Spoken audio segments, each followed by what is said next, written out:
भगवान शंकरांना काय आवडते असे जर आपल्याला कोणी विचारले तर लगेच आपल्या मुखातून येते बेलाचे पत्र, पांढरे फूल आणि दूध. कारण या गोष्टी शिवाच्या पूजेत वापरतात हे आपण अगदी लहानपणापासून पाहत आलो आहोत. त्यामुळे भगवान शंकराच्या पूजेला न चुकता बेलपत्र वाहिले जाते. यामुळे शिवजी खुश होतात व आपली मनोकामना पूर्ण करतात अशी मान्यता आहे. त्याचबरोबर जसे शिवजींना काही गोष्ट प्रिय आहेत तसेच भगवान शंकरांना काही वस्तू अजिबात प्रिय नाहीत. त्या वस्तू महादेवाच्या पिंडीवर चुकूनही अर्पण करू नयेत, अन्यथा महादेवाचा प्रकोप होतो असे बोलले जाते. आता कोणत्या आहेत या वस्तू ज्या श्रावणातल्या पूजेत अजिबात महादेव मंदिरात घेऊन जाऊ नये ते पाहूयात. महादेवाला कोणती फुले वाहू नयेत. कमळ, केवडा आणि चाफा ही फुले महादेवाला अर्पण करणे निषिद्ध मानले जाते. या व्यतिरिक्त लाल रंगाची फुले जसे की जास्वंद देखील महादेवाला अर्पण करणे टाळले पाहिजे. कमळाचे फूल भगवान विष्णू आणि माता लक्ष्मी यांना प्रिय आहे आणि ते शिवलिंगावर अर्पण करणे टाळावे असे सांगितले जाते. पौराणिक कथेनुसार केवडा आणि चाफा या फुलांना भगवान शिवाने शाप दिला आहे, त्यामुळे ती शिवलिंगावर अर्पण करू नयेत असे सांगतात. तसेच लाल रंगाची फुले विशेषतः भगवान विष्णू आणि देवीला आवडतात, म्हणून ती महादेवाला अर्पण करणे टाळावे असे देखील बोलले जाते.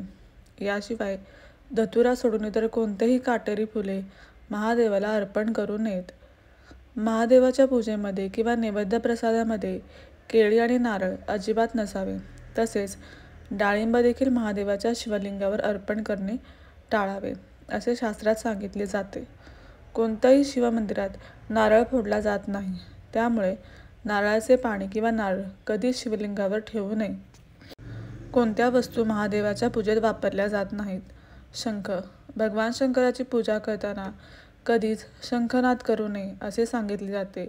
शंखाचा वापर हा भगवान शंकराने वध केलेल्या शकचूड नावाच्या राक्षसाचे प्रतीक म्हणून केला जातो. त्यामुळे शंकराची पूजा करताना शंख वापरला जात नाही अशी धार्मिक मान्यता आहे. हळद. आपल्याकडे हळद ही देवपूजेत आणि प्रत्येक धार्मिक शुभ कार्यात वापरली जाते, मात्र ती महादेवाला वाहिली जात नाही. महादेवाचे रूप मानलेल्या खंडोबाला हळद प्रिय आहे, मात्र शिवलिंगावर हळद अजिबात वाहत नाहीत. कुंकू. कुंकू हे आपल्याकडे सौभाग्याचे प्रतीक मानले जाते. कुंकवाला स्त्री शक्तीचे स्वरूप देखील मानतात. आपण देवीच्या पूजेत कुंकू वापरतो. कुंकू हे प्रामुख्याने देवीलाच वाहिले जाते, त्यामुळे ते शिवलिंगावर अर्पण केले जात नाही. तुळस.